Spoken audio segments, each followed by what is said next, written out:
This episode is brought to you by Lone Wolf Paintball. They are an amazing online supplier and have been around since the beginning of the game as Michigan's premier paintball field and paintball supplier since 1987.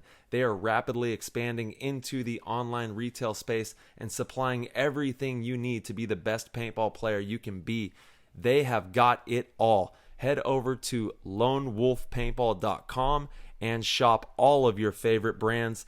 And they also boast amazing customer service and will have this out to you with same-day shipping, which is amazing. It's always nice to know that your stuff is on its way immediately so you can start to use it that very next weekend of play. Check out their YouTube, Lone Wolf Paintball, and their Instagram at Lone Wolf PB, and stay up to date with all of their deals and sales. Play the Game podcast is immensely honored to have them on board, and we cannot wait for you guys to check out lonewolfpaintball.com and become a part of their community. PTG Nation, this episode is brought to you by HK Army. HK Army Black Friday Cyber Monday giveaway is here and it's bigger than ever. From now until December 8th, every $50 you spend giveaway. We are talking thousands of dollars in gear, equipment, and one-of-a-kind prizes that you do not want to miss. The best part is, Marcello himself will host a live giveaway on December 10th, and he will announce all of the lucky winners. So this is your chance to snag some incredible paintball swag and maybe even walk away with something legendary. Do not wait. This giveaway is December 8th. So gear up, stock up, and get your entries in now at hkarmy.com. Gets you even closer to winning major. Let's go, paintball fans. Who's ready to roll the dice and take home the gold? Shop hkarmy.com right now. This episode of the PTG Show is brought to you by Andrew Lopez Law Professional Corporation, a California injury lawyer, and they are on a mission to get justice for their injury victims. Andrew Lopez Law provides comprehensive services from car accidents to slip and falls and handle a wide range of personal injury cases with expertise. Their recent victories include a $2.6 million jury verdict, a $560,000 settlement against a rideshare company, and with their expert legal representation, you can trust that a dedicated personal injury trial lawyer with years of experience will be fighting for your rights. Andrew Lopez Law is a family-run law firm with free consultations, personalized attention, compassionate support to guide you through every step, a proven track record. They're available 24/7, will work tirelessly to maximize your compensation you deserve, and they work with a no-win, no-fee policy, so you don't pay unless they win your case, which ensures you receive justice without the financial risk. If you're in need of an injury lawyer, then look no further and call Andrew Lopez Law PC at 213-474-1100 for your free consultation. And once again, that number is 213-474-1100. And also follow Andrew Lopez Law on Instagram at Andrew Lopez Law PC. And once again, their Instagram handle is Andrew Lopez Law PC. One last time, that number is 213-474-1100 for Andrew Lopez Law to fight for your injuries. What's going on, PTG Nation? Thank you guys so much for tuning in.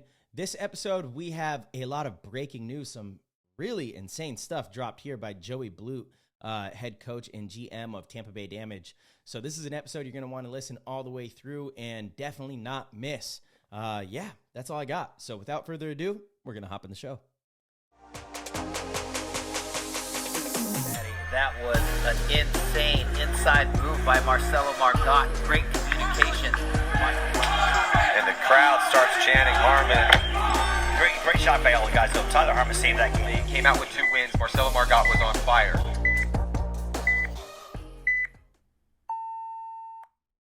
PTG Familia, welcome to episode 277. We have none other than the legendary coach himself, Joey Blute, in the house, who's holding down the ship for Tampa Bay Damage and has a lot of interesting things he's got, cooking up and having fun. It's that time of year where I'm sure you're heavy on the phone. It's good to have you on our show, Joey. Thank you for being here, bro.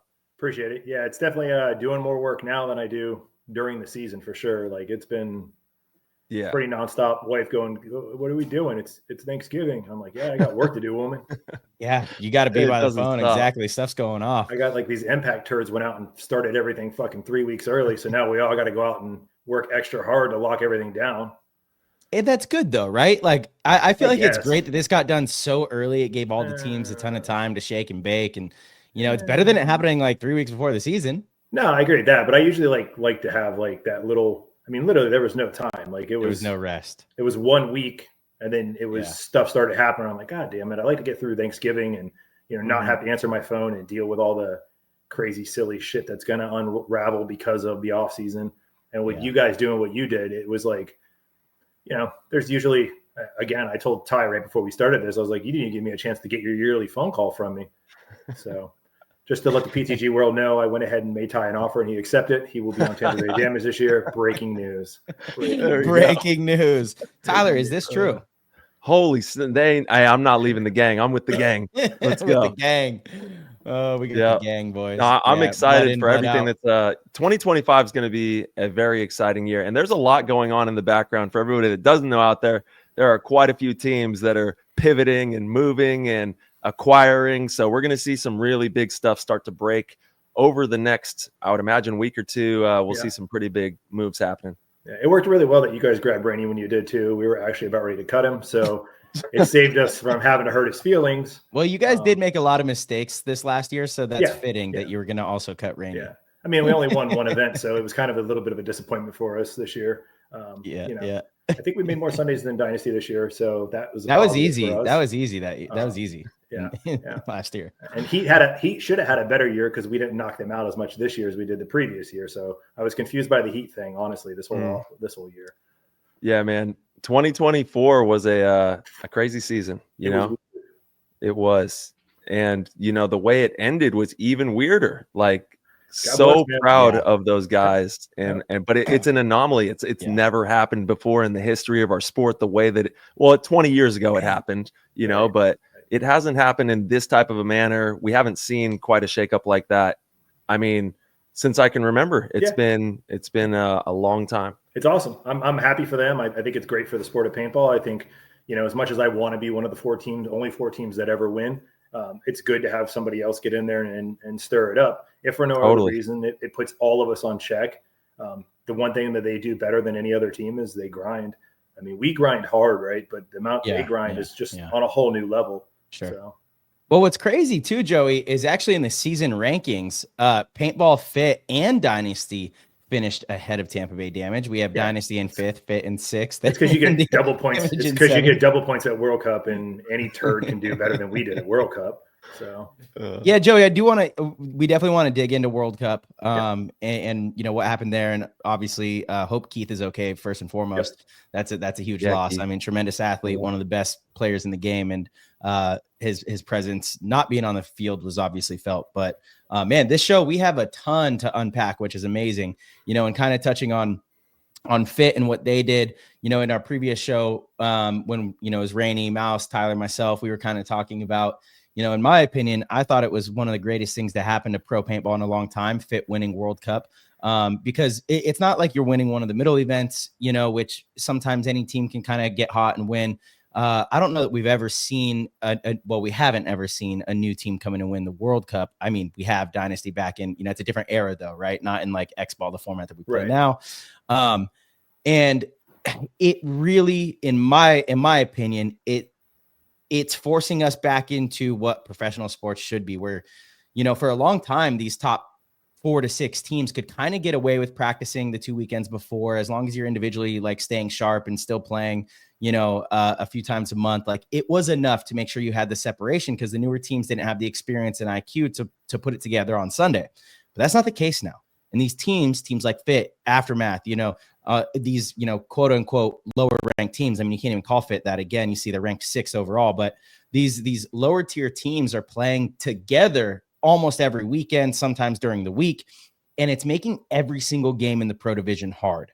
Right. And that skill gap has actually closed, which I think is fucking cool. It's inspiring, as a professional player, it's inspiring because it's like, look, we all have to take this seriously. You better be watching film. You better be, minding what you put in your body. You better be staying sharp. You better be playing with your team and building chemistry, Yeah. I think a big thing is what Fit's done. And it's not like they're revolutionizing what's happening. I mean, Damage has been pretty good about that too. We're all pretty local based, and we're able to get the grind on together, which is a huge part of the reason why we've been so successful without having the blue chip, quote unquote, guys.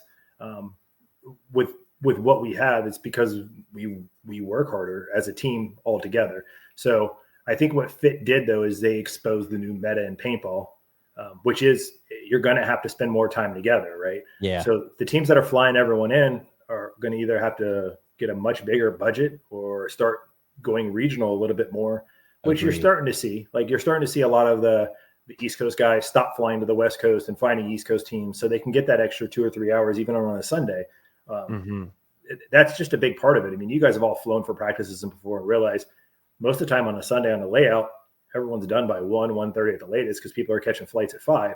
So a team like Fit, where they're all local, those guys are literally getting an extra 3 or 4 hours, which doesn't sound like much, but that's a shitload, man. Oh yeah. Well, they're also getting the Wednesday, right? When the Tuesdays and the Thursdays and the totally. the Monday the day after, and then before they fly another. I mean, so they're getting a lot of extra time on the layout, which is, and sometimes it's helpful. Sometimes it becomes like, depending on the level of your players, it can become too much, right? You start overthinking it as super experienced, advanced guys. Like it becomes more of a conflict than it does a bonus. But for those guys, it's just about reps, man. As many reps as they possibly can. Best way I can describe paintball is it's a marathon. The top teams have been running it for 20 years. Teams like Fit, the only way they're going to catch up is if they're working when we're not. And they work when we don't. Like those guys are putting in more work than anyone else, and it showed at World Cup. They had to get the confidence and start believing in each other. Good for them, right? Yeah. It definitely put everyone on notice, and I think you're going to see teams, a better version of every team this year because of it. Yeah, without a doubt. Yeah, and they also do kind of what you guys do, Joey. They practice pro teams as well, just like you guys do, but predominantly you guys are okay with a top tier divisional team because you're still going to get some really good looks out of that. Yep. And you're not giving away the bag either, on your players. Yep. 100%. I am a firm believer. We found New York Wrecking Crew beginning of last year, had them the whole year. They're a great sparring partner. I don't mind helping them. I don't mind as a coach. I enjoy them being out there because I can go to them and be like, okay, this is what you're missing. Where when I'm playing another pro team, the last thing I'm going to do is go over and be like, okay, this is what you're missing. Because if I see those idiots on Sunday and they beat me, then it's I gave it to them, right? Yeah, so for sure. I don't help the other pro teams. Where with those guys, I'm like, look, you're missing this, right? This is the one thing you're missing, and then they start doing it, and it gives us better games. So. It's super helpful. And those guys they're super respectful. They're super good dudes. Like without a doubt, like Marcello did a great job with them. I think I'll get them to the pro level by doing what we're doing with them. Take it easy there. It's the next level. Hey, if you want a 50-50 split, you're going to have to be a little more involved than just the weekend before events. Oh, okay. Well, if I want a 50-50 split, then you might have to actually show up one of those weekends as their coach. I'm there, baby. Yeah. You're on the team. I'm there. You're on the team there. now? I'm calling in. Breaking news. Tyler Marcello to Tampa Bay Damage. No, Joey is the most witty, dude. The Tyler snappiest. Marcello to New York. You know what I mean? Dude, Joey is one of those dudes that is just on it. Yeah, you're cutting it up. And we appreciate, dude, what you do for paintball, Joey, because even on whatever you touch, you bring a fire to it. You know what I mean? You bring that realness, and it's a breath of fresh air for all this bullshit that goes on in the world.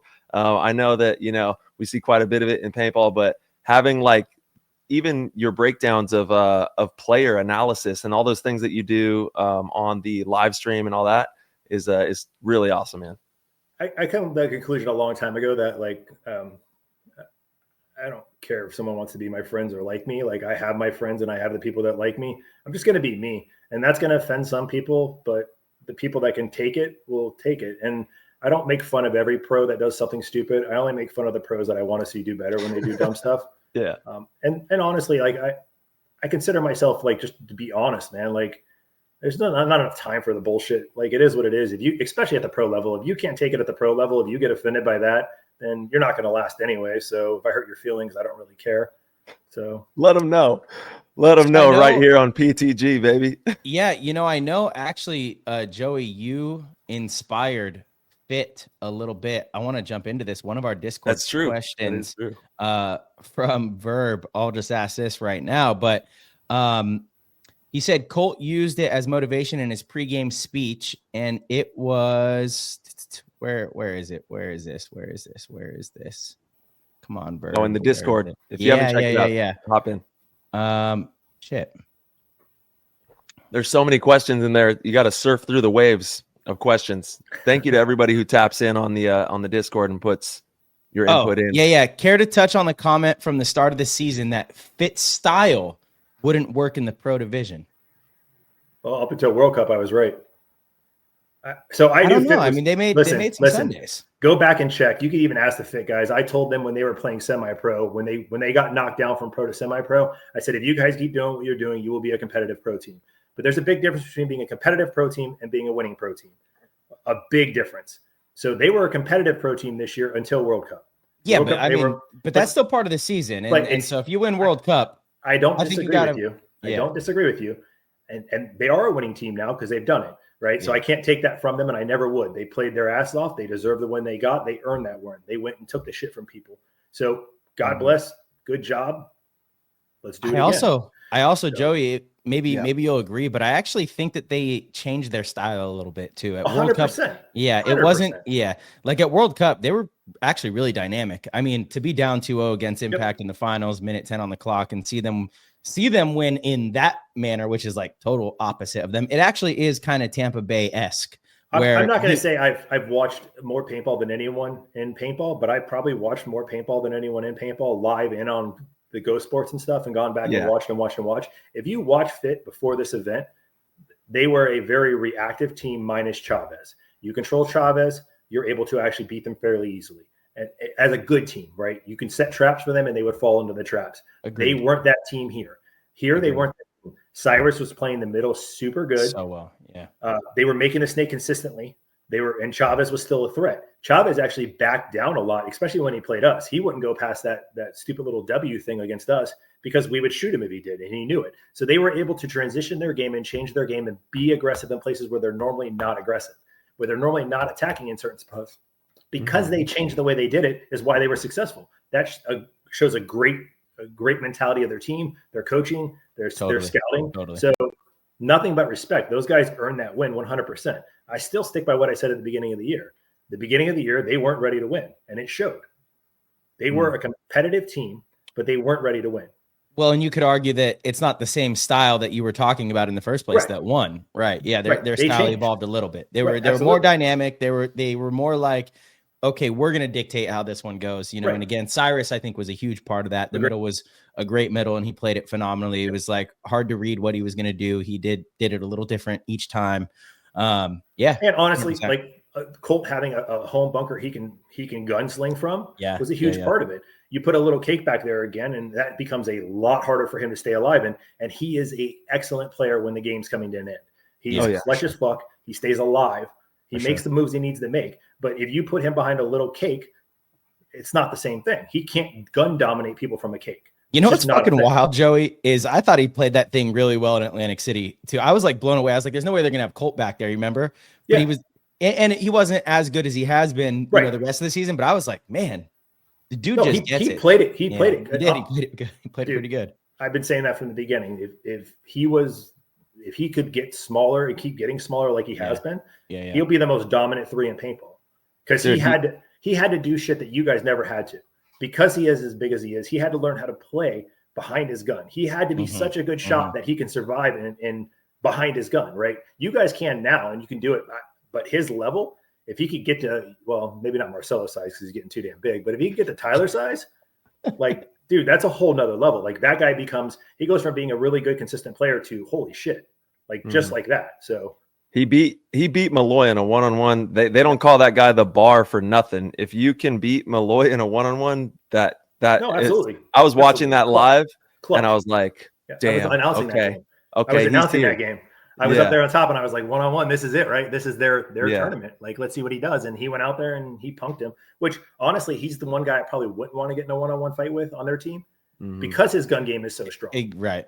Yeah, he's an animal, dude. He's playing amazing. And I really got to highlight the coaching staff as well. I feel like they did a great job out, man. At World Cup, the coaching was top tier. The way that they approached the mentality of the game and the movements and the secondaries and just the overall fundamental press on how they wanted to approach that style on that field, I felt like was done amazingly. That finals game was crazy. I talked to the coach in the airport going home from World Cup. I just happened to see him in there, And I shook his hand and I said, my God, man, congratulations. That was spectacular. And he said, you know, it was like divine almost. He was like, once it got to 107, 1 minute, 7 seconds, he said, he just like had this moment and he said, but I'm going to blow it. We're going to try and win this and do it this way. Because the only other way that they would have been able to do it is win that point. Hopefully you get one and score another one to tie it. But he said he just had an epiphany, boom, blew it, even though it didn't look like there was going to be any chance with that amount of time. Yeah. And they went on to do it and make it happen. And that was channeled through that coach at that time, at that moment, to have the wherewithal to call it that way, to make it move that way. And I got to give tip the hat to him on that. Well, you don't win World Cup if you're not hitting on every aspect of your organization. It's from your pit crew to your paint choices, to your equipment choices, to the proper squeegee in your top pocket. To bottom. Like literally, if you have a clean swab, that could be the difference between winning and losing World Cup at that point. As stupid as it sounds, it really is. Like, no, you're right. Everything has to be right to win World Cup, period. Without a doubt. And if it's not, you don't win World Cup. Like, obviously, there's got to be a little luck. There's got to be a lot of skill.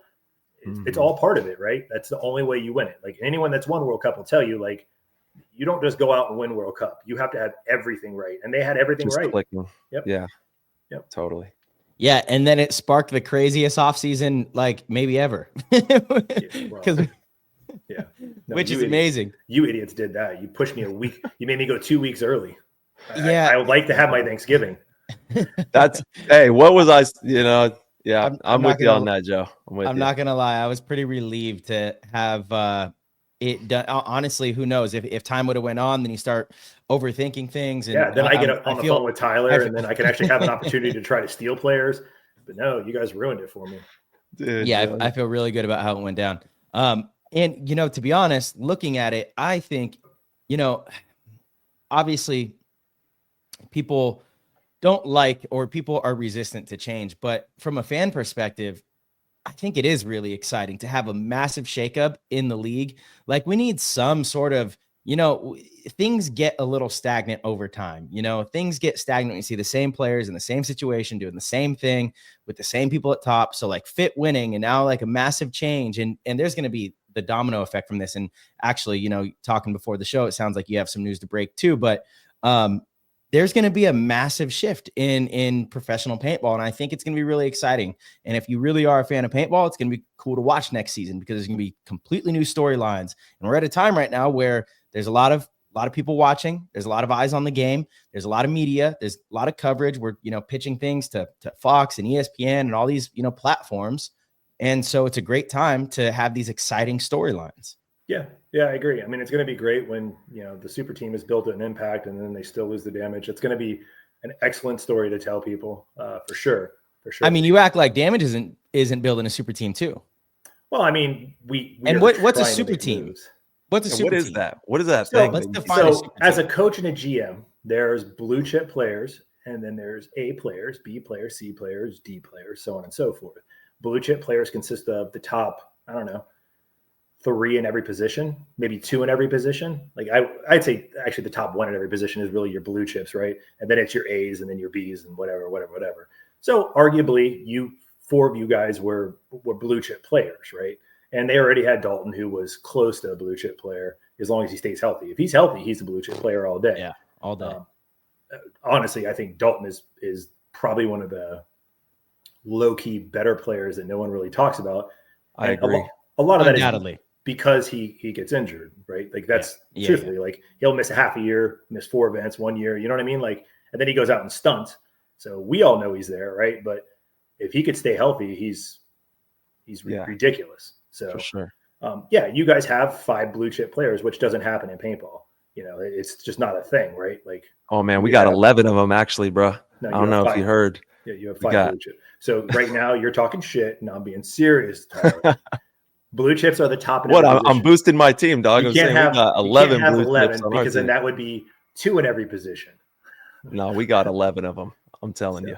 I think you guys have a very strong roster, but you can only play 5 at a time. So good luck on that. Yeah, exactly. And before the show, we were laughing about it. It's a lot of egos. Sure, it's a lot of talent. It's sure, it's going to be hard to manage, I guess, if you want to choose for it to be that way, but I don't choose for it to be that way. No, Maybe that's how it's perceived on the outside looking in, Mhm. but you create the space. You do. All of us create the space, so we choose what it's going to be, and it doesn't have to be, it doesn't have to get out of hand. What's that? Let me find a crack, get some outside influence. Let me see what I can do. I'll tell you You're what. always working the angles. I'll tell you what, I think the difference, at least like the term super team, when you think of it in other sports as it relates to, other sports, is it's what you're saying about players that come together, but it usually doesn't work that well because there isn't as much chemistry. Ego is an issue. The reason I think the situation is so different is because it would be like if the Damage players, which Jacob did and Keith did, like these players did go and play on other teams and then came back together, and Damage was incredibly strong because of it. Very similar in that sense. 5 of us grew up playing together, and actually, I've got long history with Mikey and Brandon Cornell, like a lot of us have a lot of history together already on the field, which is why I think it makes it different than the, what is perceived to be a super team, quote unquote.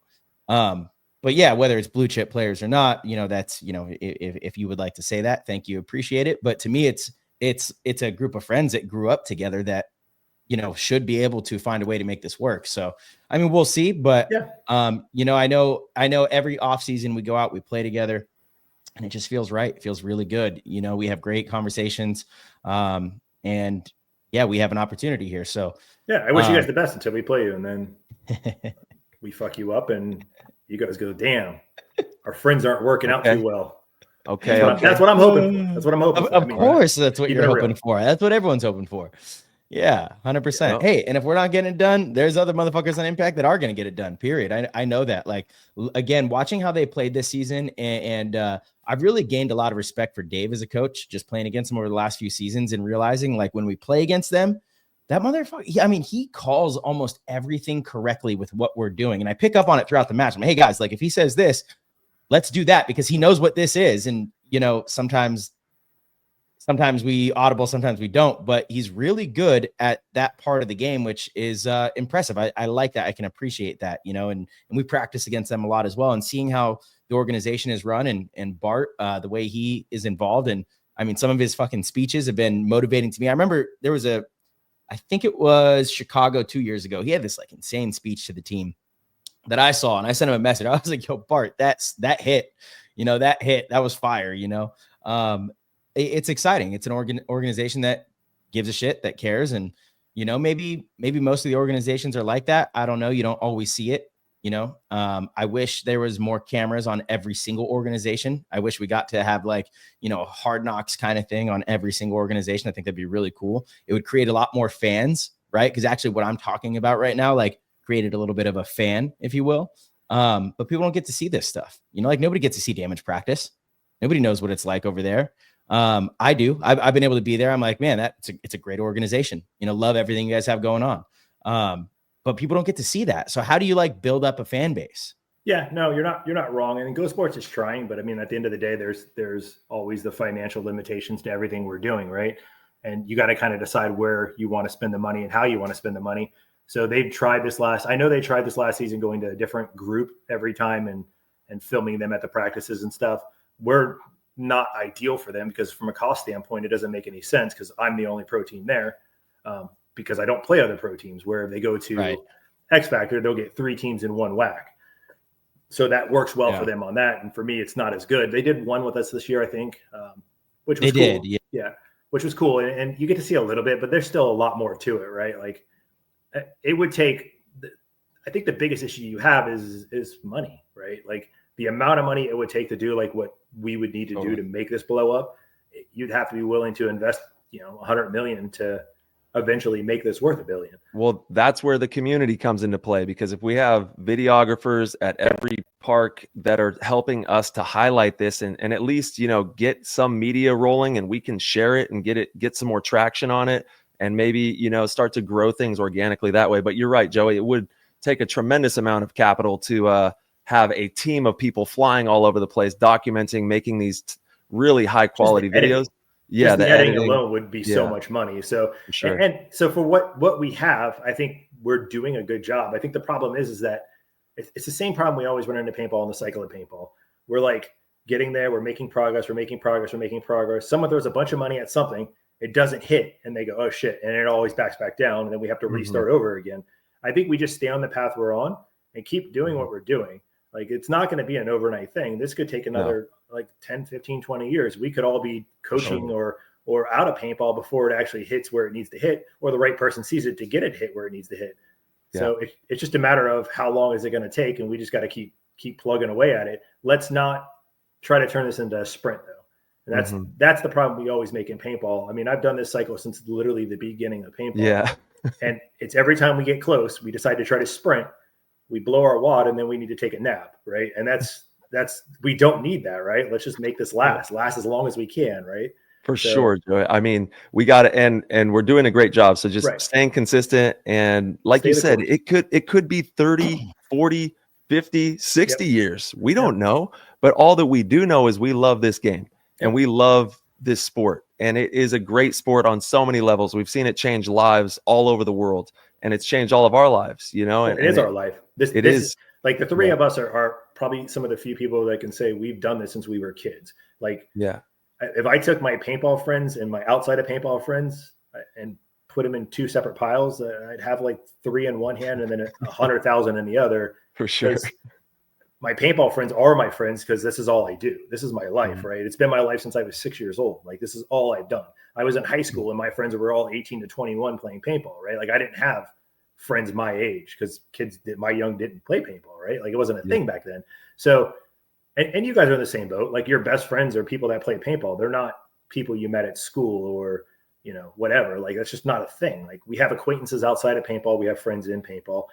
And the more people like us get entrenched in this and do this, the more people like us that keep going, the bigger it'll get. It's a process, man. It's not going to happen overnight. We can't wish it into existence. We can't run to existence. We just got to keep the track we're on.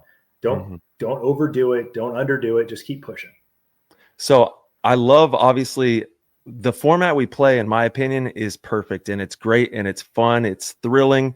It's all the things that I would want from a paintball game, right? But we're going to be trying out some new things that might look better on television, you know, and starting to brainstorm on those types of ideas. It's not what we need, man. It's not what we need. That's kind of what I was going to get at, is what is your opinion on that? Do you think that we can apply this format to the television or to whatever screen that we're going to have the masses see, right? That's essentially what we're saying. It doesn't have to be a television. It could be whatever the screen is. It could be through your phone, whatever. But do you think that we can make it super entertaining and keep it thrilling to where people are going to be captivated and they're going to be tuning in over and over and over? So I still think, and I'm a firm believer, and I pretty much just said it, we stay the course and keep doing what we're doing and grow what we have. I think if we change the format, that would be like the NFL changing the format and saying we don't throw anymore because we're football, we only kick it. And it's more entertaining for people to watch. Like, it'd be like baseball saying, okay, we're not going to do bases. We're just going to hit the ball as far as we can to see how we get runs and how we score points. Like, I had this conversation with someone at Thanksgiving. They were like, well, look at football, look at basketball. And I'm like, yeah, but you had to learn that sport. You had to learn the nuances of that game. No different than paintball. All we need to do is keep hammering the game, just keep playing it and teach people the nuances, and they're going to fall in love with the players. They're going to fall in love with the sport. And it's going to grow. I'm a firm believer. Like, I think we've been doing it all wrong for a long, long time. I don't think it's about us. I think it's about the rec ballers and the fields. Yeah. They took all the money that they've invested in the pro teams, which honestly it's stupid for me to say because this affects me directly. But of all the money they dumped into us as far as sponsorship and dumped it into growing the base of paintball, this would get bigger organically on its own. Yeah, that's the truth, right? So if let's say it's 1,000 players, you get 10 actual tournament players out of it. So if you want to get more tournament players, just get more players. So if you went from 1,000 to 10,000, you just grew the pro side or you grew the tournament side of paintball. Like, that's the real game that needs to be being played here. But instead, we're a top-down industry. We always have been. So I don't disagree with you, Joe. I think that is. I think there's two ways to do it. I think that's the one way for sure. Round up, you get new players in at the rec fields. They start playing. They stumble across tournament paintball. They start playing tournament paintball. That helps everything. Another way, and this is my mic drop comment with the format. Other sports do make small changes. Baseball recently made a change to speed up the game. I don't know if it's better or worse. I don't really follow baseball, but other sports do make small changes. So I'm not totally against small changes, but here's my mic drop conversation. I love watching football, right? But if I'm watching two teams that I don't really care about, it is the most boring 3.5 hours. Like, I'm falling asleep. I'm finding other stuff to do. I'm on my phone. The format did not change. It is the same exact game. It is the players playing the game that I do not care about because they're either not on my fantasy team. I don't know them. I don't follow them. I don't appreciate them as an athlete because I don't know them, not because, I purposefully don't appreciate them. Like, I'm not invested in them. So to me, that right there tells you all you need to know. It's not format, because look at the finals at World Cup. The people that were invested were like, this is the craziest match ever. People were screaming. They're going crazy. It was exciting. They understand the game. When I first started watching football, 4 downs. What are these downs? Why didn't they throw? They have one more down. Why didn't they throw? Why did they do this? I didn't understand it. There's so many rules. It's so incredibly complex and confusing. They do a good job of explaining stuff on the broadcast. We could definitely do a better job with Go Sports, with penalties and explaining the rules and making sure we do good, instant replay. We can improve all that stuff. But the format itself, in my opinion, just that's not gonna save it. So one thing I can add to your mic drop too. One thing the NFL has done is they created this thing called Red Zone. I don't know if you've heard of it. Love Red Zone. So Red Zone makes it entertaining for 7 hours because it's only the fun parts of the game, right? So they recognize what you said, that the majority of the people will tune out of a 3-hour game unless you're a diehard fan and you love that game and those teams and those players. So with something like the Red Zone, literally, I mean, I caught myself for 6 hours before, not very often, but when I have the opportunity, sitting on the couch and literally sitting there till 7:30 at night, watching every single score in the NFL, right? So they found a way to make their format more entertaining for people that don't want to sit there for 3 hours by making you sit there for 7 hours, right? so there's ways of solving the problem without necessarily redoing the whole format. 100%. Do I think what we're doing is necessarily going to be what we do? No, it's going to have to change some. It always does. There's going to be tweaks and twists and turns. But do I think all of a sudden changing every aspect of what we do because some guy at NBC says this is what you should do? Like, dude, you don't know shit about paintball. Don't come in here and tell us how we should do our sport, which, again, that's where I think we're trying to sprint to the end rather than keeping the pace and just running the fucking race. Like, there's no quick fixes to this. It's just going to take time. Yeah, for sure. Agreed. I mean, Formula One, like I've obviously never raced a car, I've done go-karts, so there's, I guess, some connection. But until they came out with that F1 documentary on Netflix, I didn't give a damn. I didn't give a damn about watching F1. I couldn't have told you who a Red Bull, that's the energy drink, right? I didn't know that. Why would Red Bull do race cars? That's stupid. But now I know Red Bull is the most dominant race car team in the world. That Max Verstappen guy, I wouldn't know exactly that guy for shit. Like LeClaire and all these other people. Like, I don't know. That show made me a fan of that, which is also something else we could do. But again, that takes money to make money on that. It does. But I think that's where we could best allocate our resources if we want to grow the game, is we build stories around the pro organizations and players to create a fan base of people that are obsessed with actually watching us compete. Because otherwise, why do people want to watch us? And if people aren't watching us, we're not getting views. And if we're not getting views, you can't monetize it. Like, it's a simple game these days with the internet. It's a simple game. You need numbers. All an algorithm. 100%. So we have to give people a reason to really care about the game. And you do that by making them care about players and teams. It's either care about an organization because you're from Tampa Bay, or you're from Canada, or you're from, San Diego, right? Or you care about certain players just because you connect with a personal story of how they grew up, or, that is what makes people care about sports in many ways like that. To me, the more we could do of that, the UFC has done a great job with it. They do a very similar thing, like building up fights. You buy into the characters, you buy into the and you want to see your person either win, or you want to see someone that you really don't like lose, Easy game. And we need Red Bull. If you want to drop into paintball and be a part of this, we would really appreciate it. I'll take Red Bull, I'll take Bang, I'll take Score, Monster. Come on over. Anyone with money outside of our clique of people, please come in. We will blow you up any way we can. Straight up. Yeah, we will make sure that everybody in the world knows about your company, because paintball is really special in that regard. When new entities get involved, the community really does show out. They go crazy for it. 100%. Yeah. And Kenny Rosenberg actually had an amazing idea. I mean, he texted me Dude, he texted me. It took me about 30 minutes. I'm not a slow reader, but it took me about 30 minutes to read everything he sent me. It was like a book. Yeah. And part of what he was talking about is like, I don't understand why Go Sports hasn't put a tip button during the live stream when it's on YouTube for now, because you could have like a big move happen. You're like, oh, Tyler just made this big move, like, drop a tip. And if that money was then dispersed amongst the pros and the teams, it would be a great way to generate. This is what all streamers are doing. Like if you follow streaming and gaming and whatever people are doing on these streams, like tips and these donations are actually a huge source of income. Yep. And, maybe some people will look at that the wrong way, but it is what it is. That is the way things are moving. And you're not going to make everyone happy no matter what you do. So I don't really care what other people think. I just care that we keep moving in the right direction and we just one foot in front of the other. Again, that to me is the biggest thing. One foot in front of the other. Stop trying to run. Let's just keep walking. We'll get there. We'll get there. But if we try to run, every time we try to run, we sprint 10 feet and we end up falling back 30.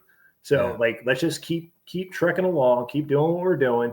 There's a lot of other outside shit too that affects paintball that a lot of people don't want to talk about. And it's the economy is a big part of it, right? Like cost of living's going up. The fact that paintball was up this year is amazing. I mean, it's twice as much for groceries as it was. And paintball is, let's be honest, it's a luxury sport. Like if you don't have a lot of money, it's hard to be competitive or even play paintball.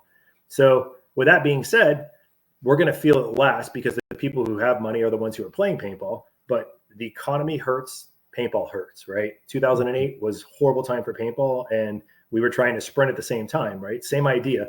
Let's just keep trekking along. That way the economy can't be an outside issue and outside influence.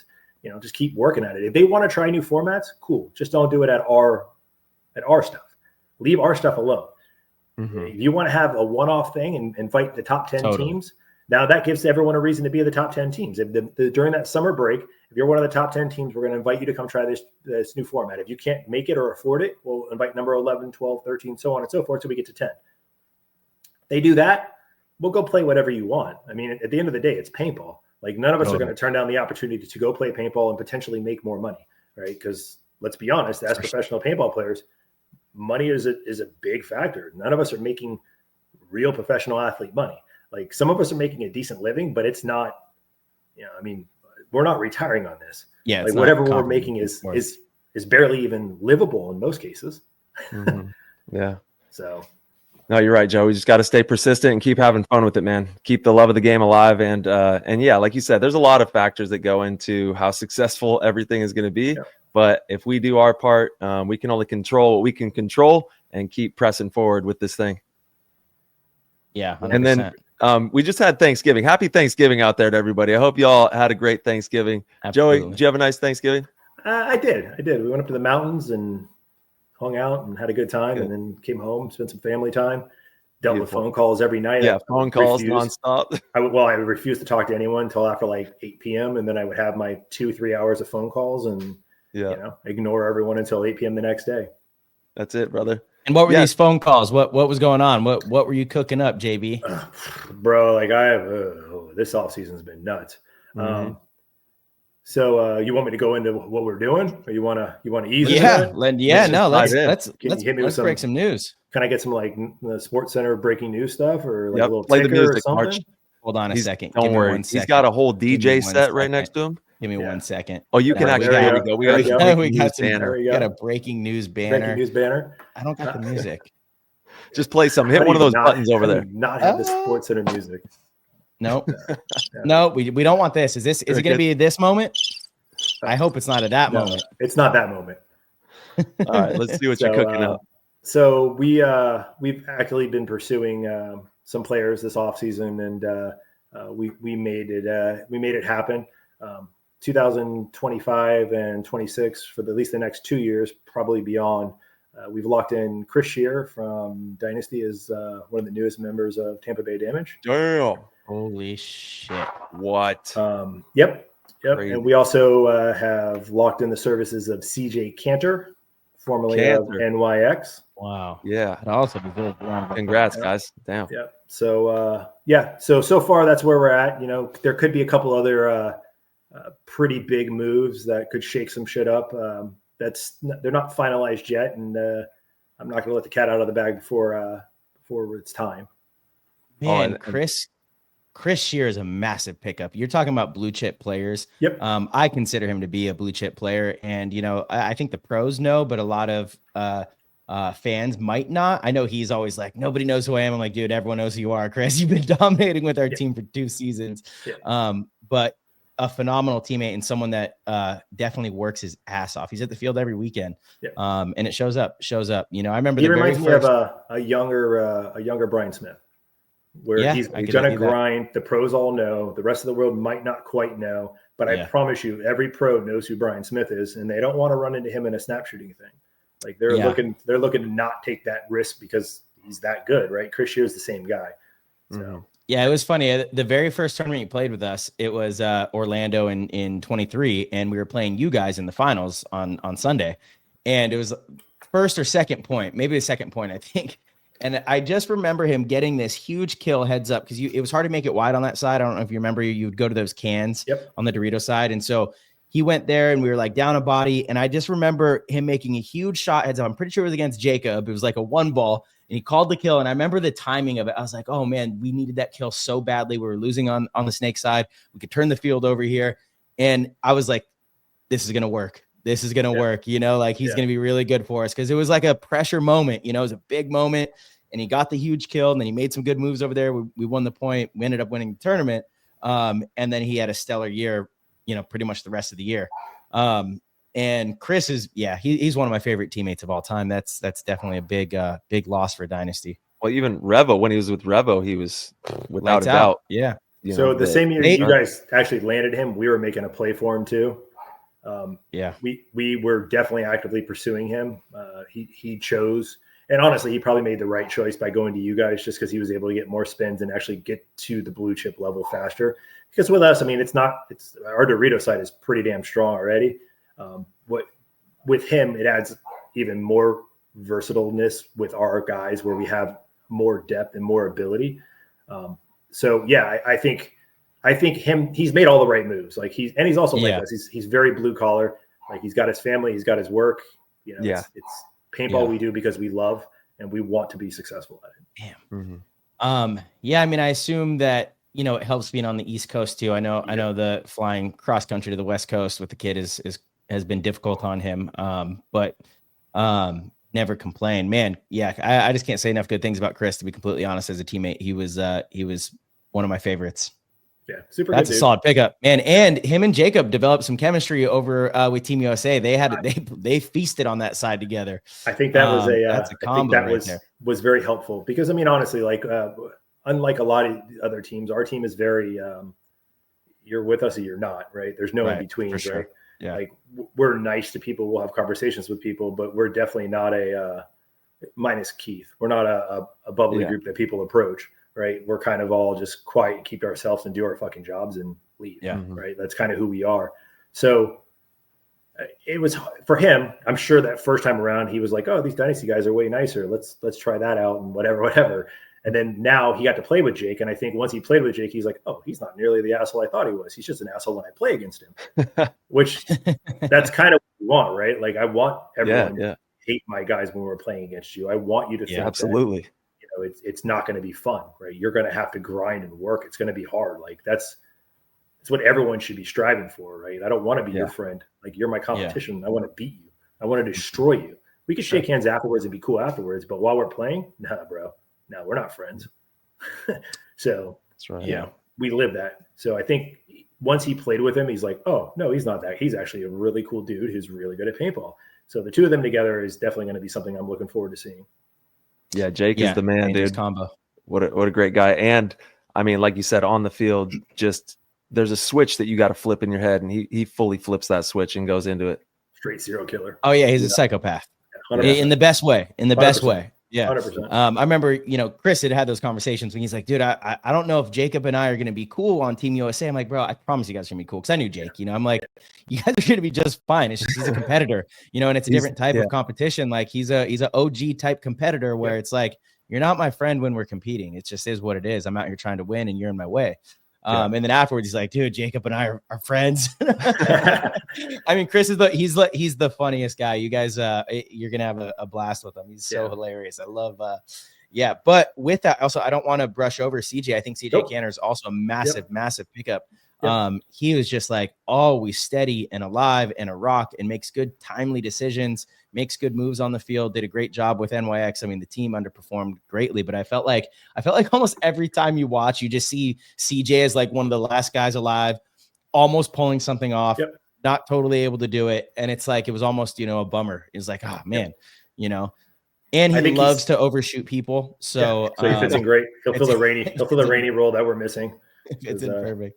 Yeah. And so, I mean, honestly, like, and he's also blue collar, like he's a worker. He grinds. Yeah. I mean, honestly, like the best thing about the deal I made with him was he actually said, this is a deal breaker, Joe, but if I can't get a skid of paint for practice, then I can't do this. And I was like, yeah, no problem. But like, I mean, I don't remember the last time I had to negotiate with anyone where it was a skid of paint was that I'm not going to play with you if I can't get a skid of paint this year to practice with. Yeah. Like, Yeah, absolutely. You could have 2, bud. If you're going to use all 2 for practice, absolutely. I'm not going to ever stop you from playing paintball, right? Yeah, I'm encouraging you to play paintball. I want you to play more paintball. If you go out and shoot 3 cases a day at fucking pan snap shooting, I'm good with that. Let's go. Like, that's the kind of workers we like. Like, I mean, Chris Horn, Brian Smith, Markey, Jason, Jacob, like those guys are grinders, dude. Like they're putting in work every weekend, and Keith was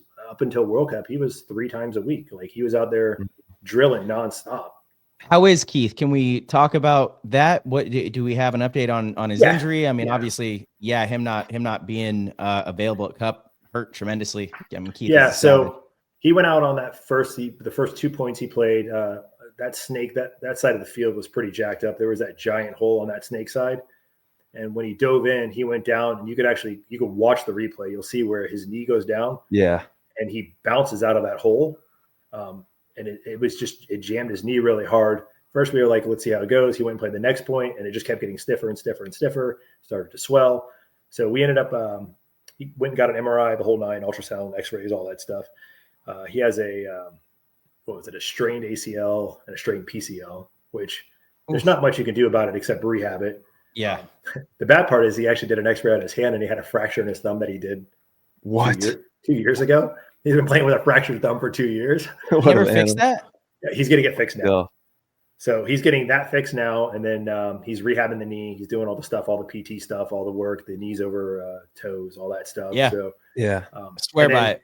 A lot of people don't know in that fit game, when it came down to the 2-on-2 with Jake and Jason that we won to tie it up 2-2, Jake jammed his knee earlier on the other side on one of the holes, the same hole that the ref jammed his knee in. Oh.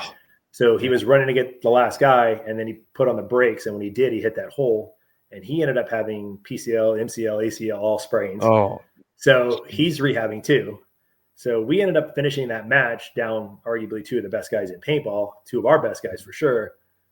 And we were still in it. Like, I mean, there was still a point in that where Chris was on their side, and then Chad comes out and puts the nastiest snapshot ever on the back of Chris's head. Where Chris is literally at a spot where he's going to shoot 2 dudes, right? He slides in, he comes up, and as he's coming out, Chad's like, get out. Chad even calls the get out, shoots him in the back of the head, and then immediately gets shot. So we lose 2 for 1, right? It's like, God, we're about to get to. That's painful. Yeah. So that's painful. So then you picked up Chris Schehr. Yeah. Well, yeah. Well, I'll just run. No, I'm just kidding. Chad Bougere is one of the nastiest in the game. I love watching Chad play. The good thing about Chad is so like, if I would have had more freedom on the Dorito side at this event, I could have run Chad through that middle stuff a lot more. Right. I could have run him. I mean, hell, Chad could play the snake if I need to. We can't do a whole year of snake, but there's points where I could run him in the snake. Like, and he's, he's a very versatile dude. And, Holiday's coming back off his back injury, so I should have him back at 100% this year. I mean, World Cup, he was healthy, but he was a little rusty because he hadn't played damn near 2 years, like on and off here and there. He got a couple weeks in before, but he's grinding right now too with the boys. So, well, prayers up to the boys, man, and hope everybody heals up well. And because that's all we can ask for, is that we have the strongest league possible, the strongest players. Everybody's, providing the best competition we can. Yeah. So what about Brian Smith? I know each year there's been talk about him retiring. Is he coming back? If I'm here, Brian's here. Oh man. There we go. Yeah. So, Brian is, dude. I love Keith. I love Keith. And he played insane. but I honestly think Brian Smith got robbed of the MVP in Chicago. Watching him play on Sunday, the amount of big moments that he just pulled out, and it wasn't even called on the webcast, but kills that he got that I'm watching. And I watched that Sunday multiple times. There were just so many massive turning points and big moments that Brian Smith was the one. And again, Keith played lights out too. It's like, 1A and 1B in my opinion, but I was like, man, I think that Brian Smith should have got that one. There were moments where if he doesn't pull that off, it shifts the entire momentum and you guys probably don't win multiple of those matches, Could argue both ways. I mean, Yeah. I understand what you're saying. And honestly, to me, the whole MVP thing is kind of stupid anyways. You can't become a finals MVP if you're not on a team that's everyone's playing really good, period. You don't make it to the finals if that's not happening, right? MVP for the whole event, it's the same idea, right? Like, I think once we had somebody be an MVP that didn't win. So to me, it's kind of whatever. Like, I think at that point, everyone on the team made some seriously clutch shit happen throughout that tournament to get him there. I could say Rainey, same thing. I could argue that Jake going down the Dorito side, cracking heads like he did. I could argue, Chad making the move through the middle that he did a couple times. Literally Brian just had won so those points. many of them. Brian always has those. But yeah, and they're like unnoticed. That's just Brian Smith. It's just Brian just Smith. Like Chris Schehr. Just like Chris Schehr. Same thing. I mean, I could argue some of the wins that Dynasty got. Chris Schehr maybe should have got the MVP over some of the other guys. For sure, 100%. Those are also the guys that no one really talks about, which is okay. Yeah. Like, so those guys don't really care. Like, they're not about it for those accolades. They just want to win, which is what you want, right? I just want to win. Like, I'll do whatever it takes to win. And if I hurt feelings doing it, my team, other teams, I don't really give a shit. I just want to win. Like, so you guys are going to be really deep. Are you going to run 2 lines? Are you going to? I always in a perfect world, I have 10 guys and I run 2 lines, right? But you have to be really quick to be able to make those adjustments. If shit's not working, you have to make the switches really fast. Yeah. So if it works, absolutely, I'm running 2 lines. Absolutely. If it doesn't, I won't. Mm-hmm. Hey, let's dive into some like off-season team type stuff and see what's going on around the league, because there's some other big things that are happening. There's a possibility, from what I hear, the Sea Dogs might be buying a spot. Is that right? Has anybody else heard that? I've heard that rumor like 3 or 4 times. Yeah. But whose spot are they buying? I heard they were buying FSU's spot at one point in time, but then I heard FSU just prepaid for all their entry fees for the year. So who else is out there? I heard possibly they're going to buy the Bears spot, but then Allen and Magic Mike are involved in that. If something happens, one of the two of them will take control of that. I don't see them going away. So who else is there? Like, you can't say Uprising anymore because they're now a contending team. So their name has to come off the board. So only one I could possibly think would be maybe the Leverage team, but I can't see them selling their brand new spot without even tasting it. They were going to. That was the early conversation, but now it looks like the whole team has decided that they definitely want to play. Right. But initially, like going into World Cup, that was the conversation that they wanted to sell it. So yeah, I don't know. I know Blast Camp has been shopping with coaches for everyone and their brother, so they're not going anywhere. So who else would sell? Revo just bought 4 players. Like, they're not going anywhere. Arsenal rebranded. Whatever. Arsenal. Tomato. No, it's Arsenal and Arsenal. Yeah. Okay. Arsenal. Well, Arsenal. Chris Jansen is going to be coaching Arsenal. The homie. Nice guy. So one of the nicest guys ever.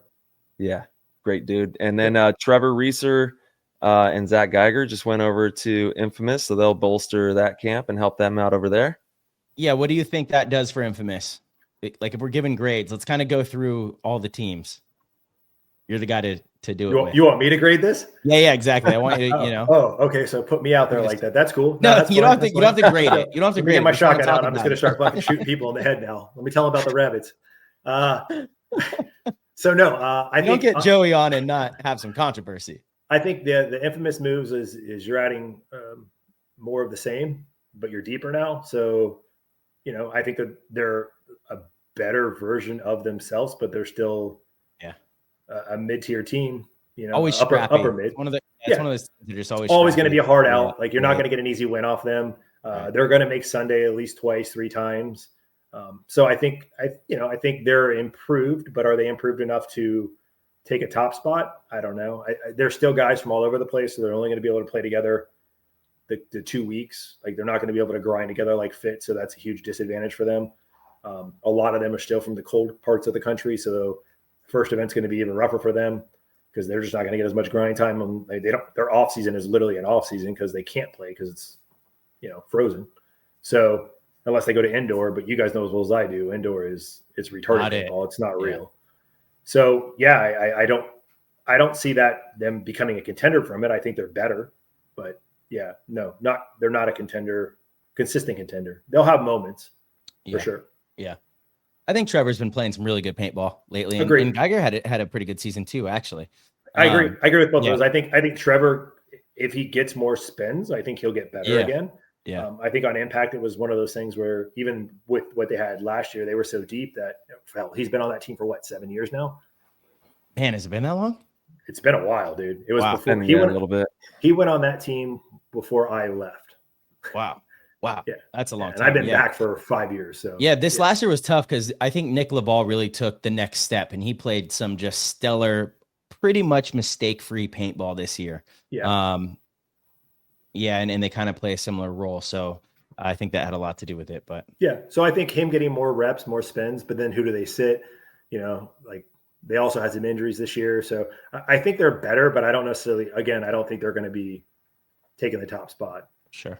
Yeah, they have a super talented roster and they're scrappy as hell, man. Yep. They always come fighting when they play those games. Yep. All right, let's obviously Dynasty has lost a couple. I mean, Marcello, one of the best players in the world. Chris Schehr, one of the best players in the world. Chris Schehr is definitely a stud. Look at you, so biased. So yeah, what does Dynasty need to do? And then what does Skinny do? What's Skinny gonna do? I don't know. I've been trying to get Skinny for the last 5 years. So I mean, since I came back, I've basically been trying to get Skinny. And then everyone asked me like, well, what are you gonna do with Skinny if he shows up? I go, we'll let him coach and we'll coach together. And I mean, two minds are better than one. Same thing that you guys have done that before. Absolutely. As well. Absolutely. Yeah. So, I mean, are you guys going to get Skinny? I mean, if I have my way, we are. Don't get it twisted. You were on Dynasty. Both of you were on Dynasty when I was courting Skinny. So and then shortly thereafter, I asked Skinny, then I asked both of you too. So I don't know if people think I'm joking when I do that shit, but it's not a joke. Like if I ask you to play with us, I want you to play with us. So in all aspects, right? So, I mean, in a perfect world, I get Skinny. Will I get Skinny? I don't know. The conversations have been had, but I've had so many conversations that. And that'd be crazy. Yeah, that's insane. Yeah. But where do I see Dynasty going? Yeah. I mean, let's see who they pick up, right? Like you can't run that roster short 2 guys. They're not exactly spring chickens. You got to get some youth in there, but then who do you find on the youth side? I've been through all the rosters, semi-pro and pro, scouring to see what's there, what's available, what makes sense. So, they're going to have to fix some wires. ABJ would have been a great pickup for them. And I got to be honest, when I left, in my mind, I was like, they're still going to be really good. I mean, Blake didn't get a lot of playtime this last year. And I think Blake is so underutilized, like one of the most underrated guys as well. He is so good. And, we talk about my off the break shooting. Blake's off the break shooting is just as good. And his ability to break open games. And so I was like, he'll slide in and play that role perfectly. But losing Chris as well. That's a big hit. Yeah. No matter what, they're going to have to grab bodies, right? Like you can't go out there with a 6-person, 7-person roster. So they're going to have to find talent. And Dynasty's done a really good job with that. I mean, they pulled Urena out, they pulled Schehr out. They've pulled some guys that have turned into really good, close to superstar status players. So it's just a matter. I mean, they basically saved your career, Marcello. You were circling the drain before they grabbed you and saved your paintball Jesus career. Made you the superstar you are. Thank you all from the bottom of our hearts for the tremendous support with the PTG show. If you are enjoying these episodes and want to help with the progress and development of this program and connect with like-minded, hungry paintball players, then head on over to ptgpodcast.com, click the orange Patreon link, and become a member of the PTG World Discord chat room. And now back to the show. Pretty sure I was the number 1 ranked player for a few years before joining Dynasty, but hey. Who? What are we talking about? I think you were on a die team back then, and die. I was actually on the Russians, on the Russian team, and then a die team. Honestly, I'll be honest. When you were with the Russians, I didn't think you were that sweet. I'm just being 100% honest. I don't think you were. Joey's got because you didn't want to buy into it yet. It's not just couldn't stomach it. Nope, it's not that. Just couldn't stomach it. I think you weren't mature enough yet to be that guy. Definitely that. For one. Definitely that. For 2, I think you weren't quite as coachable as you are now. You're very coachable now. So I think you were very pig-headed and stubborn. Right. And I honestly don't think you were as good. I also don't think when you were the Ironman, you were as good. I think you're peaking now.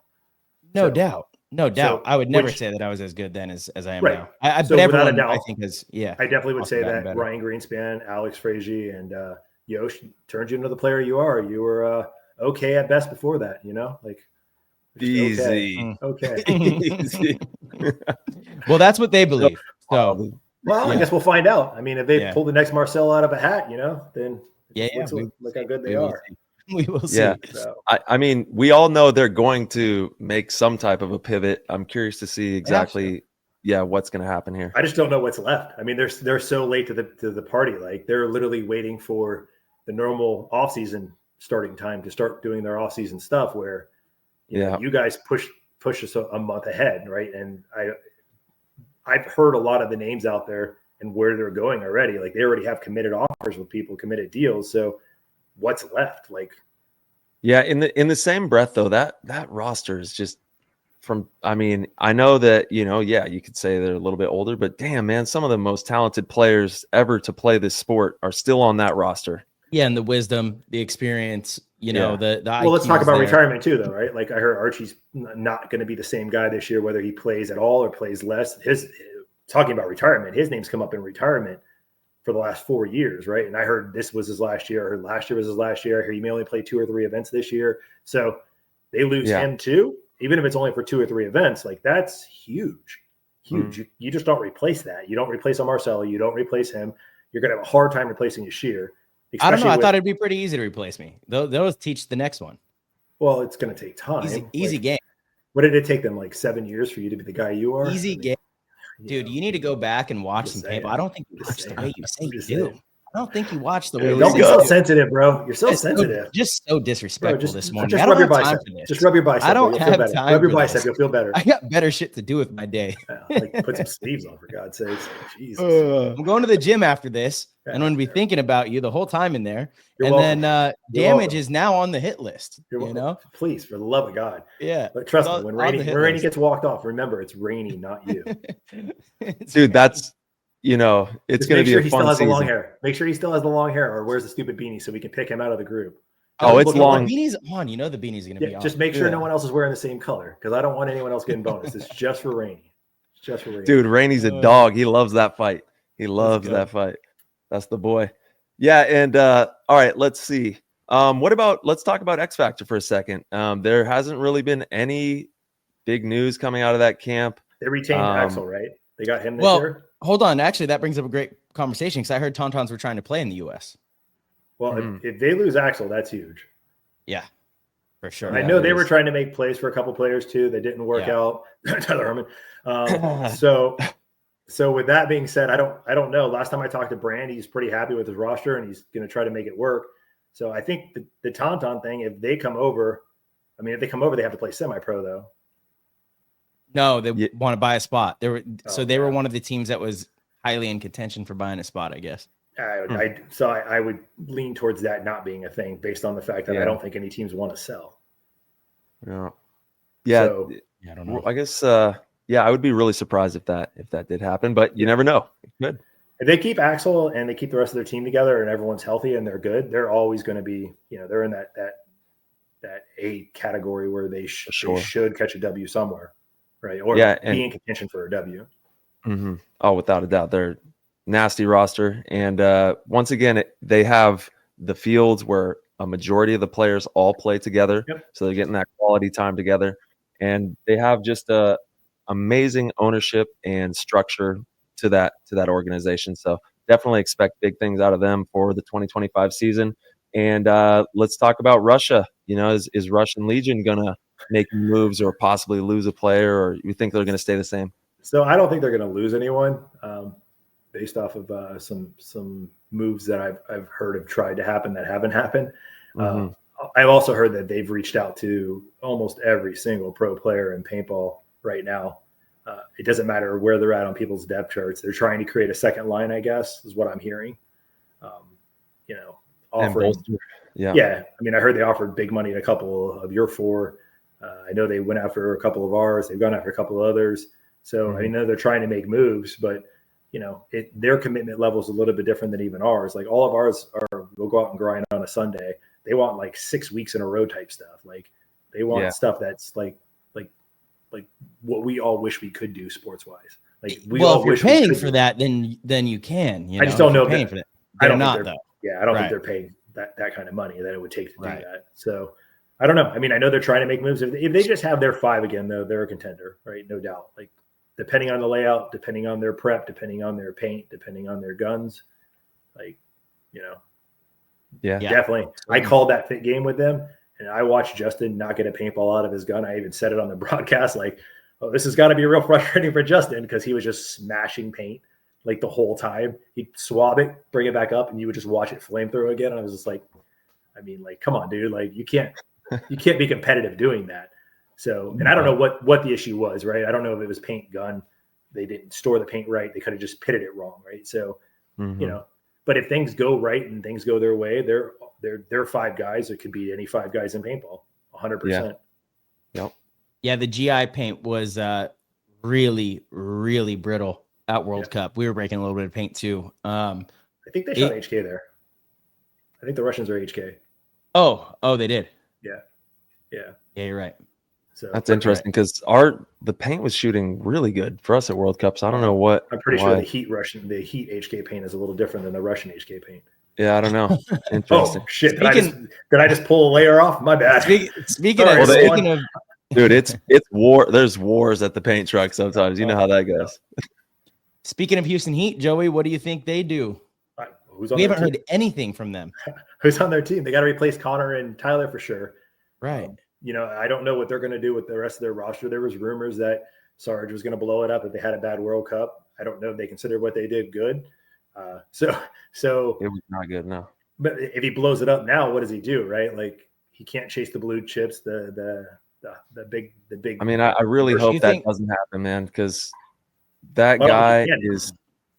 And I can't even begin to speak highly enough about the organization, about Houston Heat, Sarge, Mama D, the whole camp, everything that they put on and do in this sport of paintball. We need them in this sport, and they're some of the most amazing people in paintball. So, I'm very curious to see what happens there.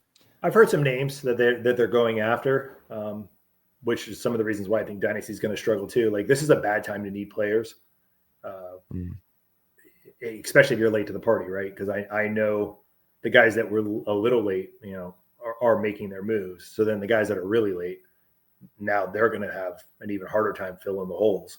So, I also heard, so the Heat thing, to me, it's going to depend on who they can grab and how they all gel together.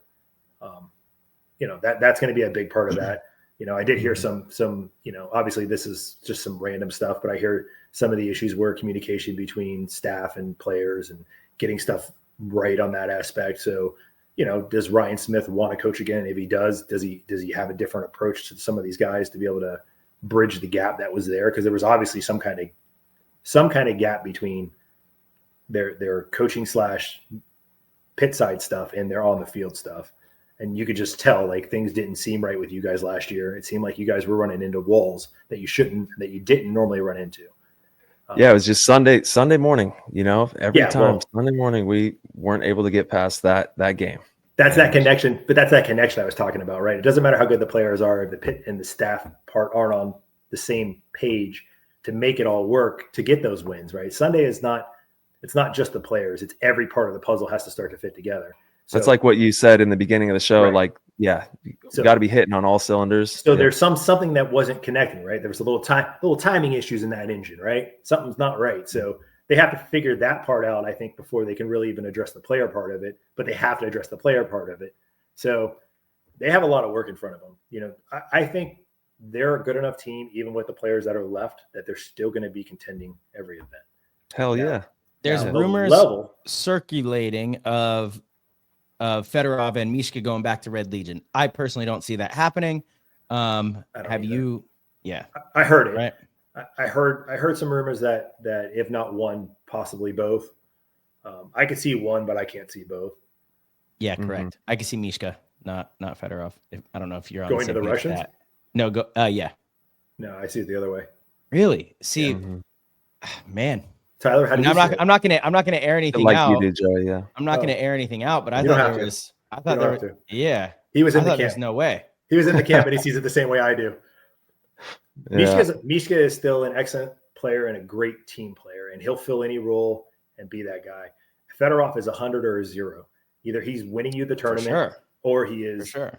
He's costing you, not necessarily costing you the tournament, but he's not helping you win, which is basically costing you.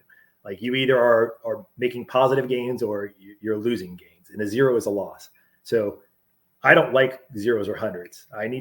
If I had the perfect team, they all be 80s. Wait, hold on. So are you saying you could see Mishka being the 1-2 go? No, I see Mishka staying. Got it. I see Fedorov being the one to go. Yeah, to me, it's not even it's around personal relationships that I thought were kind of tarnished. But I guess time heals everything. I see. I could easily see. I don't think that matters. They want to win, and I think at the end of the day, if he's available and he's still in Russia, it makes perfect sense. So he can fill in with the Russian guys and help bolster their Russian side a little bit more, and they give them a little more depth. And they don't need him, which is a positive, right? Like picking up somebody like a Fedorov who is such a good, who could be the best player on your team, and not needing him. Yeah, any given day. Yeah, totally. But not needing him gives you an advantage over him now. Now it's not a matter of you needing him; it's a matter of him needing you, and that's an ideal situation, right? So it's. I think at least for a year or two, I think it'd be great for him to go back there, or even if he may keep him, right? But if they don't, that would be the one I could see going. I don't think Misha is going anywhere, and I think if Misha does go, he has other options. Yeah. See, and Fedorov also lives in the U.S. I thought, right, Tyler? He doesn't live here predominantly. He just travels here and he'll stay for a little bit, and then he lives back home. Got it. Yeah. Yeah. For the most part, around tournament time, he's definitely training and out here in the States, making sure he's getting the most out of his training. And he also helps out HK Army quite a bit. He's I thought he was out here for like 6 months this last year, but works for a little bit, and then he'll go home, come back, and whatever the schedule pertains to. Oh, he doesn't live here, just in case the government's listening. Yeah. I'm not getting involved in that shit. Yeah, I don't even know what you're talking about. Don't come talk to me, Ice. I don't even Fedorov. I don't know who that is. Yeah. Okay. All right. Damn. Well, juicy stuff. A lot of crazy moves, crazy news, and Damage. You guys definitely bolstered up. Any more player acquisitions for us? For you guys? Yeah. We'll see. So what do you have? You have like 11 guys? Are you gonna make any cuts? I have 11 guys. We'll see. Wow.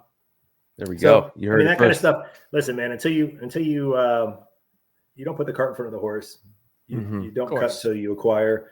You don't make moves unless the moves are there and need to be made. By Rainey leaving, it opened up the need for us to make moves. So we started making moves. Right now, it's a matter of what's the best product we can put on the field. And that's what it's all about. Because I just want to win, right? And with us, we need some depth. We know we got guys that got chipped up last year. Everyone's getting older, not younger. This is not an easy on the body sport. So having a little extra people might not be a bad thing. I have a funny feeling most teams are going to go to the 10-person roster pretty soon if they haven't already. And then just trying to find the best 10 guys, right? The best 10 guys that fit together, work together, and can make you the most successful. So that's kind of where we're at, the two acquisitions we made right now. And, there's other potential things that could happen. Nothing else may happen though, right? It's just a matter of, it has to make sense. It has to do something to make us closer to winning for us to make any moves on it. Of course. Yeah, absolutely. All right, JB, it is the time of the show where we get into the guest questions. We have some Discord questions for you, if you don't mind. Shoot it. All right. Mark Paris wants to know, Joey, it's been a while since we've had a good tinfoil hat session on PTG. Are you a conspiracy? Are you a conspiracy theory guy? And if so, what is one of your favorites? Are we talking outside of paintball or inside of paintball? Outside of paintball. Outside, yeah. I mean, give us the real deal, dude. Listen, man. What's going on this planet? I think the whole conspiracy theory thing in itself is if there's smoke, there's fire. What about cryptids? Do you believe in cryptids? Bigfoot, Loch Ness Monster, these different creatures that are all over the planet. What about those guys? I believe there's got to be shit we don't know about for sure. That's what I'm saying, bro. I mean, yeah. the second you think you know everything, you're done, right? So if we think we know everything, then we don't know shit. Like, yeah. So okay, so what's the biggest one? I know where there's smoke, there's fire. So like, what's one that you think about that is massive that could be, you know? Well, I think there's higher levels of us somewhere in all the galaxies for sure. Like if you think we're the only one ones, of them up in that corner right there. if you think we're the only one, Jesus, Tyler, fucking clouds, dog. The clouds, they're so puffy. The clouds, brother. They're so poofy. There they are. They're so poofy. But yeah, no. I definitely think there's higher beings and better versions of us. I mean, the whole Egyptian thing and building all those pyramids and shit. Like we couldn't do that now if we wanted to. Like, and these dudes were building them back then with donkeys. Get out of here. Perfectly shaped. Stones, are so massive. Yeah. It's incomprehensible how they lifted them up and put them where they are. All the way to the top. Yeah. All the way to the top. Yeah. So, I mean, there's got to be something that was here before us that is better than us. And there's got to be something out there that's better than us. I hope there's something out there better than us, because if this is as good as it gets, then there's actually a really cool show on Netflix called Ancient Apocalypse. I watch it. Yeah, it kind of dives into that. And yeah, I mean, who knows, right? Nobody knows, but there's a lot of evidence that points in a particular direction. Have you guys ever watched that movie Idiocracy? Idiocracy. You need to watch it. Okay. It'll explain what's happening in our world. The basics is dumb people breed faster than smart people. So it's going to be only a matter of time before there's way more dumb people than smart people. And like average intelligence is incredible intelligence. Yeah. Just watch the movie. It's a good movie. Know if that's true. Elon Musk has like 14 kids. Yes. And he's probably the only one. Go look at the average. Go look at the average above income people and see they have 2 children. Yeah, no, for sure. Damn. All right. We got Verb in the house. Your favorite food and favorite place to eat it. And then, we'll go with that. Pasta, and I make it myself. What kind of pasta? Give us the rundown. Some bolognese, some red sauce with some meat in it. You know, okay. Bolognese. You eat a bowl of knees? Bolognese. Come on, you are so right, bro. My favorite is your pizza place, Marcello. That is my favorite place in the whole Slice world. House. Let's go. Everyone should go to Slice House because it has the best pizza in the world. It does. 13-time world champion, Guinness Book World Record holder. He's the man. I believe it. Guinness Book, dog. Guinness Book. Dude, that is hilarious. Okay. Well, I love it. You can't go wrong with homemade pasta. No. Yeah. Unless my wife makes it, and then it's gross. Jesus. Hopefully she doesn't listen to this. Yeah. Even if she does, I tell her to her face. I don't get that back. You got to be honest. I'm as honest with her as I am with you guys. Attaboy. Now we're okay. Start, sit, and cut while we're on the food topics. Start, sit, and cut. Oreos, potato chips, and jerky.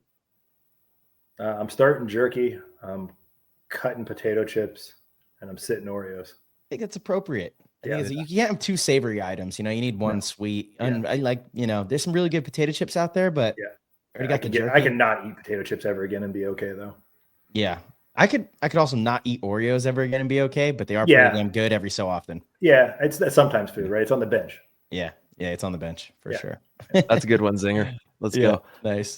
We got Papa Sosh. Joey, do you think the success of Damage and Fit in provides evidence that a pro team is not required to scrimmage other pro teams exclusively? Oh, 100%. If you have the right organization and you're doing it right, I think you'll see more and more teams get away from the pro team stuff, especially the guys that like what you guys are doing and the local guys. Like, we have so much more time that we can grind together that playing the other pro teams, you're literally just making them better. Like, you're giving them an advantage over you by playing them. And teaching them. Right. So I'd rather them go have to teach other people. I mean, the Russians are here in Tampa. They want to play us all the time. And I always tell them no. Mm-hmm. I don't want to play the Russians because I know what I'm going to get with the Russians. I'm going to get their 5 guys, and then I'm going to get their other 5 guys that I'm just making better. Like, go use somebody else to make your team better. You're not going to use me to make your team better. Mm-hmm. Which is why I was excited that New York Breaking Crew didn't win the pro spot. And I actually told Rob that. I was like, honestly, dude, like, I hope you guys take first place at World Cup and miss the pro spot by 0.25, and I get another full year with you. Yeah, because they really are an exceptional organization. Rob, the owner, is one of the best dudes in paintball as well. And they're working their asses off. They work so hard, every single one of them, in the gym, with the video, at the field, shooting the guns, dudes, great guys. Everything. Yep. That's what it's all about. All right. Blaine Tor, this is a good question. You already answered the first half, so we'll just go into the second half. But it's Joey, with all the moves of the offseason, what plans do you have to make sure you can bring home some hardware again? And what can you do to make sure you have a solid team with players that wouldn't want to go anywhere else? You just gotta have a good organization, good culture, good dudes, right? Like, so we're incredibly picky on who we pick up. It doesn't seem like it the way I throw names around and shit. But like, if it's not somebody that will blend well with the guys, we won't make moves on them. I mean, we had opportunities last year to do some stuff that would have really splashed and made a big impact on stuff, but it also would have messed with the mojo of what we had. So we elected not to make those moves mid-season. We could have done it, but we didn't, because we were like, man, I don't want to mess with what we got. We kind of got to roll with what we have.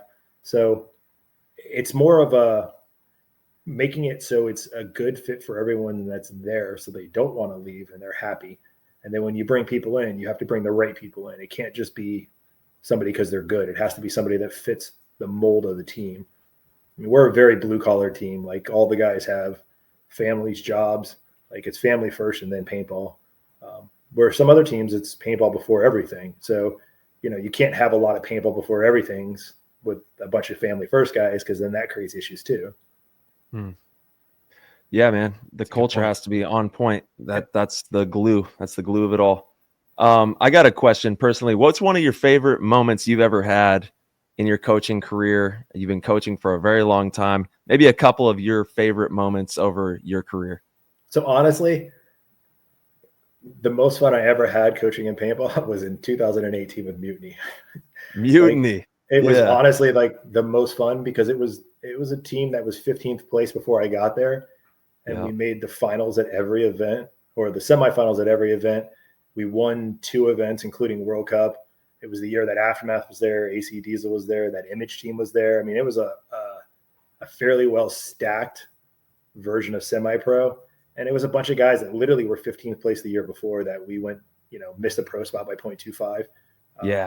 So it was one of those times where, like, when I had Damage and when I first started, that, don't get me wrong, probably the second best was that Chicago one we had against Aftermath. I believe Marcello was on it. That was his rookie year pro, if I'm not mistaken. That it was our rookie year pro as well, that we beat them in the finals. When? In Chicago. I don't remember the year, but it was Aftermath's first year pro, because we were in semi-pro with Aftermath back then too. No, my first year pro. Crystal Soy was on with them. No, yeah. I wasn't on Aftermath then. See, you don't watch. I had 2 world championships in the pro division. Again, you were kind of trash back then. I didn't really pay attention to you till you got on Dynasty and they made you a great player. Shout out Ryan and Alex and Yosh. We've gone through this a couple times. And Skinny. I mean, Skinny definitely came and polished you. Skinny for sure. Skinny for sure. Let's give all the credit. But no, that would probably be my second best, because that was the first pro win with the Damage crew. Back in the day was strange. There were some great moments too. Winning our first 10-man. Strange. Wasn't that like 2000? Was that 2009?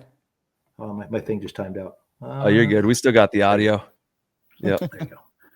I don't know. It was before that, dude. It was like 2000. Like our first Strange win. It was no, not Strange. Damage. Damage. Yeah. Go back and see. It was a long time ago. Yeah, so, that was classic days. Pro X-Ball. Oh, wait. You guys didn't win World Cup in 08. We did. I didn't say World Cup, dude. I said Chicago. You don't listen. Chi-town, baby. And that's why you need to. Yeah, there you go. You need to talk to Ryan and a couple of the other guys and have them. Yeah, you didn't beat us. You didn't beat us. Communicator, just not a great listener. You didn't beat us. You just weren't paying attention. I mean, I'm just making sure that you understand. I just wasn't sure what roster you were that on. I wasn't on the team. You've been on so many teams. Yeah, I was on the #1 team in the league that year, and that was my rookie pro team. So right. You watch a lot of paintball. Then I get it. Definitely watch a lot of paintball from the pit. Yo, head over to the Discord and sound off on this episode because it's been a really fun one. Joey, dude, thank you for everything that you've been doing in paintball. I think we might have another question, but that was my last question. My last question will come from Patty Rice. Joey, we saw Damage make a bunch of sponsorship changes mid-season. Were previous relationships not competitive enough to stay with them, or were the new offers and support too alluring? What's the reason Damage made the switch? Paintball's dumb. So yeah, there's a lot of stuff that goes into sponsorships. A lot of stuff that goes into sponsorships. It's just madness. It's not having a competitive team. It's more than having that. It's about sales. It's about dollars. At the end of the day, these companies are businesses that need to make money. Things didn't work with GI the way they wanted it to. Whatever reason, it is what it is. I have nothing but respect for those guys. I have personal friendships with those guys. Like I've known those guys for literally 30 plus years. I used to work with and for those guys for a long time. So nothing bad to be said about that. It just didn't work. So they had to make their move, and their move was to let us go. We had to make our move, and Vulcan was open arms with the paint. And then HK was open arms for the jerseys and pants and packs and all the other stuff. So we made the move. And honestly, the Vulcan paint in that Chicago event was by far the best paint at that event, like leaps and bounds ahead of everyone else's paint, which is the big reason why we had the success we had in Chicago. So made the move at the right time and got Vulcan where they're on point. The paint at World Cup was some of the straightest shooting paint we've ever used. Obviously Florida weather's a little rough on making stuff 100% fragile or too fragile or what in between. So, it's hard to hit that mark, and that's on us as teams to be able to make those adjustments with some of the way you prep the paint and whatnot. We definitely slipped up a little on that, which we recognized, and we're already fixing those problems. We'll have the AC coolers moving forward and the dry ice and all the other dumb stuff that we didn't do at this Got to have it. Yeah, you got to fun. have it. And you guys look awesome rocking that HK. You guys going to be HK this season as well? Yeah, there we go. And actually, I do have one more question from Breathe. He says, hey, Mr. Blute, in my opinion, the offseason is about controlling the controllables. What would you like to see Damage work on this offseason heading into the 25? Just the grind, man. Like they have, like, I think all but, I'm pretty sure Scheer's been playing. I know Canter's been playing, but it's just the grind. Like I know, like Chris Horn on our team, and he was out there the weekend after World Cup. Like he's been grinding. Keith has it because he's rehabbing his knee. Jake's rehabbing his knee. Marky, Brian, all those guys. There was no off weekends. Those guys have been shooting pipe hands in the face. It's all about the pipe hand shooting. Then you just picture it. Just look at your face, and I think, look at that. That's a pipe hand, and then Keith shoots it, and we're happy. That's right. That's the mentality for sure. Harrison shoots the bean cans. That's right. He does. Yeah. Smaller target. He probably ate the beans out of the can before he did it. Well, yeah, you don't waste the nutrition. beans. Well, while he's living in a sandbag or a sleeping bag on the side of the field in a small tent. He's on the adventure, man. It don't matter. He's taking the adventure route. Hey, man, listen. If I was younger and my body could handle that, I'd be adventurous too. At this point, I need my bed. Pretty important. Pretty important. Yeah. I think with all the bad takes you had today, you need to go back to bed. Hey. You would say that. Catch up on some sleep. I don't know why you're so angry. I said you're one of the better players now. You just kind of sucked early on. It is what it is. You had to suck. Everyone has their own opinions. Yeah. Unlike Tyler. Tyler's been pretty on point his whole career. Like just shooting straight. Yeah. You got to shoot straight. It's all right, Marcello. You got to learn from some of the best guys on Dynasty, and now you wanted to spread your wings. Here we go. Think you're better than the organization. The disrespect. Dude, I can't wait to go on the Stick and Span show now. I'm gonna give him They're tomorrow. I'm gonna go on there. I'm gonna give him the lowdown. I'm gonna be like, I was on with Marcello, and he was talking shit about how great he was, and I was telling him it's only because of you guys. Dude, just stirring it up. Just got his spoon in the pot. I'm looking for the cracks, dude. I'm looking for the cracks. Joey knows what he's doing. Joey knows what he's doing. What are you talking about? Joey knows. One of the best. Hey, we're talking about the business, right? The business of paintball. One of the best in the business, right here. Playing the game. Yeah, he's doing. That's what it's called. Playing the game. Playing the game. Podcast, dude. That's not me. Yeah, no shit. Hey, Joey, you have a there it is. You have a seat here with us anytime, man, and we can't wait to see you. We might be doing some type of an exhibition. Have you heard of this exhibition? Or maybe I don't get emails. Only top 4 teams are invited. Joey's they're out. Oh, damn. That's fair. So I don't know. I wasn't sure. You guys being on one of the owners' teams. Well, you have that for sure helps. But now that Marcello being on one of the owners' teams, he could probably get a little more insight on what's going on in paintball now instead of having asked Papa Ryan, Papa Yosh, Ryan, Alex. Hey guys, what's going on? Can I go out and play? Oh man, please, can I get some paint? Please, just like 500 rounds. I just want to shoot pipe hands. Just a bag. That's all you need. Come on, just a bag. One bag. Just a bag. 250 with the left, 250 with the right. Right, going home. That's an hour. That's Easy. an hour. That's an hour. It's like 15 minutes if you do it right. I mean, it might take you an hour to hit the targets. To be competitive with it, yeah. I mean, if you just want to hurry through it makes sense. That's why it's about exercise, right? Well, so you want high intensity. But you need skinny there to actually help you with the actual points of the drills. Not just is skinny going to be there? Where's skinny going to be? If I have my way, where is I have my way?